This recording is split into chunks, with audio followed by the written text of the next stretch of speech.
बोले तुम उठाए रहो पालकी, डोंट वरी, चलते रहो, हम बैठे हैं।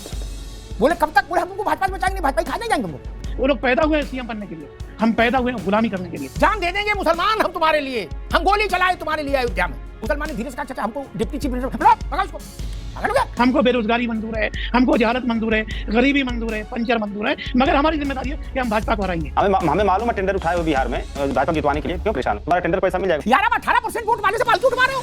जब वो कहता भैया रोटी खिला दो तो कहते ना आगे खिलाएंगे, चलते रहो। बोल पीछे भाजपा वाले आ रहे हैं। अब्दुल्ला की बनियान फटी है और तहमत फटा हुआ है। रोटी भी नहीं खिलाओगे? बोले ना नहीं तो भाजपा मुद्दा बना देगी कि हम तुम्हें रोटी खिला रहे हैं, तुम भूखे पेट चल। सो सेकुलर पार्टियों के लिए हम झुंझुना है। आपने कहा ना गुड्डू लाठी निकाल मार इसके बीच। ईदी अमीन बन रहे हो क्या यार सब लोग? और सुनिए जनाब, यादव जी इधर देखिए, यादव जी, ए यादव जी, दिन के उजाले में क्यों नहीं मिलते? आदमी का बीवी नाराज हो जाएगी, रात में मिलेंगे। नमस्कार दोस्तों, डिबेट शो की एक और मजेदार वीडियो में आप सभी का स्वागत है। दोस्तों, बिहार में महागठबंधन ने सीएम फेस के लिए तेजस्वी यादव के नाम पे मोहर लगा दी है। वहीं पे दोस्तों 2% वाले साहनी को डिप्टी सीएम बनाने की बात कही गई है, लेकिन दोस्तों 18% वाले अब्दुल भाई अभी भी खाली हाथ ही रह गए। तो दोस्तों इसी को लेकर डिबेट है, जिसमें अमिताभ अग्निहोत्री जी ने अब्दुल के वोटों के प्रेमी पार्टियों को जम के रेला है। दोस्तों वीडियो मजेदार होने वाली है, आपसे अनुरोध अंत तक जरूर देखना। अगर आप चैनल पर पहली बार आए हैं, चैनल को अभी तक सब्सक्राइब नहीं किया है तो चैनल को सब्सक्राइब जरूर कर लेना। चलिए दोस्तों मेन वीडियो स्टार्ट करते हैं। ये टीवी वाले भाई पिक्चर चालू करो बे। मैंने कई बार कहा कि भाजपा से हम तुमको बचाएंगे, इसलिए तुम हमारी पालकी उठाओ और हमेशा उठाते रहो। एक शेर था, याद आ गया कि पी जाओ अदम हंसकर, नदीमुद्दीन साहब, पी जाओ अदम हंसकर, जो उनकी नजर बख्शे, कम वक्त ये ना पूछ शोला है कि शबनम है। बोले तुम उठाए रहो पालकी, डोंट वरी, चलते रहो, हम बैठे हैं। बोले कब तक? बोले हम तुमको भाजपा से बचाएंगे, नहीं भाजपा ही खा नहीं जाएंगे तुमको। राहुल गांधी कहते हैं कि जिसकी जितनी हिस्सेदारी उसकी इतनी भागीदारी। प्यार की दुकान खोले हैं, मोहब्बत की दुकान खोले हैं, नफरत वालों के खिलाफ बोलते हैं। मैं कहता हूं कि देखिए, आजादी के बाद से अभी तक सिवाय मुसलमान को ठगे जाने के कुछ मुसलमानों को मिला नहीं, और अब्दुल को भी मजा आता है कि वो ठगा जाए, बार बार ठगा जाए। देखिए 1980 के बाद भाजपा का उदय हुआ है, अब भाजपा शिखर पर है। जब भाजपा के 2 एमपी थे, जब मुसलमान 40 से 50 के ज्यादा पार्लियामेंट के अंदर मुसलमान एमपी थे, मुसलमानों ने भाजपा को हराते हराते मुसलमान आज हार गया है। और अभी देखिए बिहार के इलेक्शन में साहनी ने 26 या उनको कितनी सीटें मिली है, उनमें से एक भी सीट उन्होंने मुसलमानों को नहीं दिया, और वहां पर भी उनको सीट दे दी गई जहां 30%, 40% मुसलमान है। अब आरजेडी लालू यादव की पार्टी को 14% यादव। देखिए वो लोग बने हैं, वो लोग पैदा हुए हैं सीएम बनने के लिए, हम पैदा हुए हैं गुलामी करने के लिए। बात तो सही है। हमको भाजपा का डर दिखाया जाता है कि भाई देखो सुनो, हमको कुछ नहीं चाहिए, हमारे बच्चों को जाहिल रखना जरूरी है, हमको बेरोजगारी मंजूर है, हमको जहालत मंजूर है, गरीबी मंजूर है, पंचर मंजूर है, मगर हमारी जिम्मेदारी है कि हम भाजपा को हराएंगे, चाहे भाजपा हारे ना हारे। भाजपा का कार्यकाल 16 साल का हटा दो, सब जोड़ के क्या? फिर तो सुपर अल्ट्रा प्रोमैक्स सेकुलर लोग रहे। जवाहरलाल जी की पार्टी रही, मुलायम सिंह की पार्टी रही, कांशीराम की पार्टी रही। उत्तर प्रदेश में कोई मुसलमान कभी मुख्यमंत्री नहीं बना, डिप्टी चीफ मिनिस्टर नहीं बना। क्यों? उसके बाद लालू जी को चुनना हुआ, उनने तेजस्वी को चुना, उनने राबड़ी को चुना, किसी अब्दुल्ला को नहीं चुना कि बेटा चीफ मिनिस्ट्री तो नहीं दे पाएंगे लेकिन डिप्टी तुझे बनवाए दे रहे हैं। तो उनने अपने लड़के चुने, तेज प्रताप और तेजस्वी। एक अपना लड़का बना देते, एक अब्दुल्ला को बना देते, तब भी कुछ भरम रह जाता। अशोक यादव जी, एक बड़ी बुनियादी बात है, देश के सबसे बड़े सूबे में जहां मुलायम सिंह यादव हो गए, जहां बहुगुणा हो गए, क्या? लेकिन किसी ने अब्दुल्ला को चीफ मिनिस्टर नहीं बनाया, झुट को 3 महीने को भी, क्या? डिप्टी चीफ मिनिस्टर भी नहीं बनाया। जान दे देंगे मुसलमान हम तुम्हारे लिए, हम गोली चलाए तुम्हारे लिए अयोध्या में।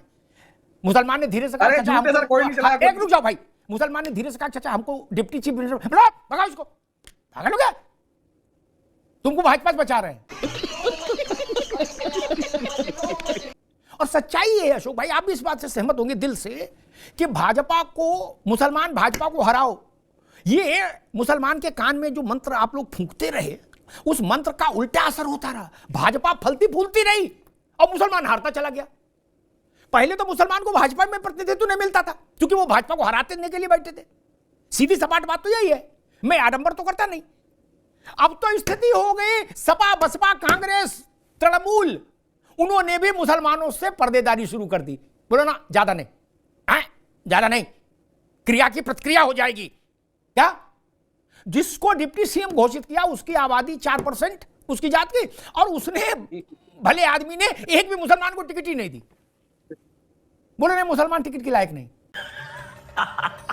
देखिए अमिताभ जी, 1925 में जब से आरएसएस का गठन हुआ था, तब उस समय भी जब देश अंग्रेजों से लड़ रहा था तो आरएसएस क्या कर रही थी?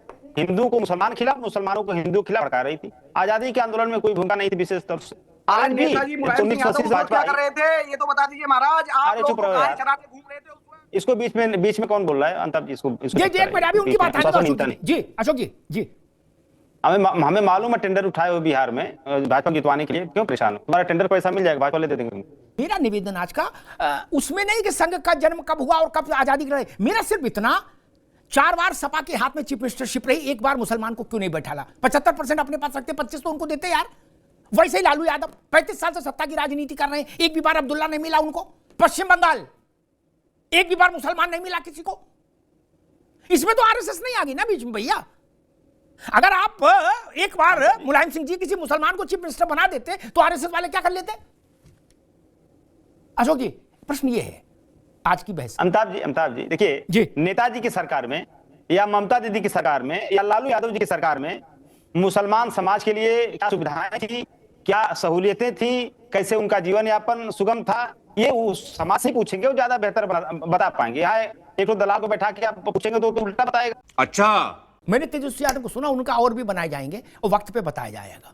हालांकि वो गड़बड़ी में हड़बड़ी में बोल गए, और भी मुख्यमंत्री बनाए जाएंगे। मुख्यमंत्री नहीं, वो कहना चाह रहे डिप्टी चीफ मिनिस्टर बनाया जाएगा। अशोक जी प्रश्न ये नहीं, आप 100 डिप्टी चीफ मिनिस्टर बनाओ, पहला नाम अब्दुल्ला का क्यों नहीं घोषित कर दिया? सहनी को वेटिंग लिस्ट में डाल देते, कहते और भी बनाए जाएंगे, सहनी वगैरह उसमें आएंगे। अभी तेजस्वी और अब्दुल्ला एक प्रतीक है, ऐसा क्यों नहीं कर दिए? पुलिस पकड़ लेती यार। आप 18% वोट वाले से पालकी उठवा रहे हो, चाहे यूपी हो चाहे बिहार हो। और जब वो कहता भैया रोटी खिला दो तो कहते ना आगे खिलाएंगे, चलते रहो। बोल पीछे भाजपा वाले आ रहे हैं, वो तुम्हारा तहमत भी उतार लेंगे। हम आए तो तहमत बचा है। जो अभी आप कह रहे थे कि हमारे राज्य में क्या क्या छूट मिली, उनको मिली मिलाई कुछ नहीं। पश्चिम बंगाल आपके राज्य में तो भाजपा तब भी रही, पश्चिम बंगाल में तो भाजपा कभी दूर से रोशनदान से भी नहीं झांक पाई। वहां के मुसलमान का तहमत फटा है, बनियान में छेद है। अशोक यादव जी, जहां आप सब लोग मिलके अखंड शासन कर रहे हो, अखंड क्या? अब्दुल्ला की बनियान फटी है, पांव में चप्पल गठी हुई है और तहमत फटा हुआ है। हाँ तो आरएसएस भाजपा कुछ कहे कभी कुछ रहे नहीं, ये तो चुंगी में भी नहीं रहे वहां। अशोक जी देखिए अमिताभ जी, आपने कहा कि पहले अब्दुल्ला को क्यों डिप्टी सीएम नहीं घोषित किया गया। देखिए भारतीय जनता पार्टी का ट्रैप है, मैं बता रहा हूं, ये भाजपा ट्रैप जैसे मछली फंसा के लिए जाल फेंकते हैं ना, भाजपा ट्रैप कर रही है कि हम लोग उसके ट्रैप में आए हैं ताकि उसको मौका मिले बिहार चुनाव को हिंदू मुस्लिम करने का। हम बिहार चुनाव को हिंदू मुस्लिम नहीं होने देंगे। जो बात अशोक जी ने कही, मतलब इंडिया अलायंस ने कही, उससे जो मैं अर्थ ने समझा वो मुसलमानों को बता दूं। वो कह रहे हैं आप हमको वोट दो, चूंकि आप भाजपा से नफरत करते हो इसलिए आप वोट ने हमको नहीं दोगे, किसे दोगे? और हम आपको कुछ नहीं देंगे। बोले रोटी भी नहीं खिलाओगे? बोले ना, नहीं तो भाजपा मुद्दा बना देगी कि हम तुम्हें रोटी खिला रहे हैं, तुम भूखे पेट चलो हमारे साथ। क्या बोले? भैया को तो लड्डू खिलाए। अरे बोले भैया हम निषाद हैं, तुम निषाद हो, तुम अंसारी हो, तुम्हें कैसे खिला दे? भाजपा वाले नहीं आ जाएंगे? अच्छा जी, अब भाजपा से डर रहे हैं तो इनका वोट मत मांगो, छोड़ दो। इफ्तार के समय टोपी पहन लोगे और जब देने की बात आएगी तो कैसे दे दें? भाजपा वाले चुनाव प्रभावित कर देंगे। तो इसका मतलब तो फिर अब्दुल्ला को इस बार भी पेट पर पत्थर बांध के सोना पड़ेगा, बिहार में भी। तो अब अब्दुल्ला को तय करना है कि वो भूखे पेट पे पत्थर बांध के, फटा तहमत पहन के पालकी उठाती रहे अनंत काल तक, क्योंकि भाजपा वाले तो कहीं जाने वाले नहीं। ये मुझे लग रहा है कि अब अब्दुल्ला को मिलना दिलना नहीं कुछ, क्योंकि भाजपा कहीं जाने रही और उन्होंने कह दिया आपको देने का मतलब भाजपा बवाल करेगी। नदीमुद्दीन साहब, अब आइए मैं असदुद्दीन अवैसी पर एक बहुत अच्छी बात कहना चाहता हूं। वो बहुत बड़े लीडर है। अब देखिए बिहार में वो कांग्रेस को गरिया रहे हैं, गाली दे रहे हैं, और तेलंगाना जुबली हिल्स में कांग्रेस के साथ गलबैया खेल रहे हैं। तेलंगाना में असदुद्दीन अवैसी ने जुबली हिल्स से अजहरुद्दीन को हराया, कामारेड्डी में निजामाबाद में शब्बीर को हराया, और नामपल्ली में फिरोज को हराया, अमजदुल्ला खां को हराया। तो असदुद्दीन ओवैसी भी किसी भी मुसलमान को उभरने नहीं देते। दरी तो उनके पास भी बिछाने के लिए मुसलमान हाजिर है। और बीजेपी ये चाहती है कि खुल करके आरजेडी ऐलान करे कि नहीं भाई डिप्टी सीएम हम मुसलमान को बनाएंगे ताकि हिंदू मुसलमान हो जाए। मैं कहता हूं कि मुसलमानों को मुद्दे पर सियासत करनी चाहिए, अपने रोजगार पर मुसलमानों को सियासत करनी चाहिए। एक मिनट, अगर साहनी 2% वाला डिप्टी सीएम बन सकता है तो हम डिप्टी सीएम क्यों नहीं, हम सीएम क्यों नहीं? राहुल गांधी कहते हैं कि मुसलमान प्रधानमंत्री बन सकता है। अरे राहुल गांधी छोड़िए, आप तो तेलंगाना में एक मुसलमान को 2 साल आपकी सरकार हो गई, एक मुसलमान को अभी तक आपने कैबिनेट मिनिस्टर नहीं बनाया। तो सो कॉल्ड सेकुलर पार्टियों के लिए हम झुंझुना है। कैसी अपमानजनक बातें कर रहा है। मान ली नदीमुद्दीन साहब की बिल्कुल गलत आदमी है ओवैसी, मान लिया। हम ये भी मान लेते वो भाजपा के एजेंट है नदीमुद्दीन साहब, हमसे ज्यादा ब्लंट नहीं कोई मिलेगा, मान लिया। हम अशोक यादव की भी बात मान लेते हैं कि भाजपा से पेमेंट मिल रहा है, मान लेते हैं। आप भांग खाए थे, वो तो आए थे आपके यहां लालू जी के यहां कि 5 सीट दे दो, हमें भी बैठा लो नाव में। आपने कहा ना गुड्डू लाठी निकाल, मार इसके 20।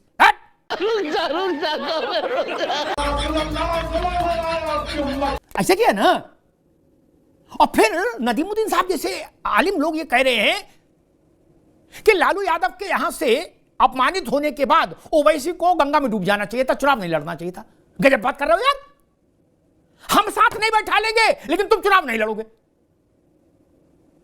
ईदी अमीन बन रहे हो क्या यार सब लोग कि बंदूक दिखा के लोगों को सेट करोगे? ये कौन सा तर्क है, किस बुद्धि से निकला है कि हम ओवैसी को साथ नहीं लेंगे? ओके, ओवैसी चुनाव नहीं लड़ेगा, कहीं लड़ेगा तो हम कहेंगे भाजपा का आदमी है। आज अशोक यादव जी कहते हैं कि मुसलमान आपका अगर हम नाम ले देंगे तो ये भाजपा आ जाएगी। अरे भाजपा आए या CIS आए या कोई भी आए, हमें उससे फर्क नहीं पड़ने वाला। भाजपा ऑलरेडी पिछले 3रा टर्म नरेंद्र मोदी का चल रहा है, हमें उससे फर्क नहीं पड़ने वाला है। और सुनिए जनाब यादव जी, इधर देखिए यादव जी, यादव जी की आवाज नहीं जा रही क्या? जा रही हूं, सुन रहे हैं यादव जी। जी नहीं कहने दीजिए, इधर देखिए, हमारी तरफ देखिए, कैमरे में देखिए, सुनिए। यादव जी, मुसलमान निभाए भाईचारा और आप खा जाएं चारा, ये नहीं चलेगा। वैसी बात हो गई कि प्रेमिका ने कहा कि दिन के उजाले में क्यों नहीं मिलते। ओसामा, प्रेमिका ने कहा कि दिन, अशोक भाई, प्रेमिका ने कहा कि दिन के उजाले में क्यों नहीं मिलते। आदमी ने कहा बीवी नाराज हो जाएगी, रात में मिलेंगे। ये हाल बना के रखना चाहते हो आप? हाँ, अब्दुल्ला से मिलोगे लेकिन अंधेरे में मिलोगे, उजाले में बोले ओपी सिंह चुनाव नहीं हरा देंगे। अगर पत्नी का दर्जा नहीं दे सकते तो रखेल की स्थिति में क्यों रहे? पीटो छाती, छाती पीटो, पीटो।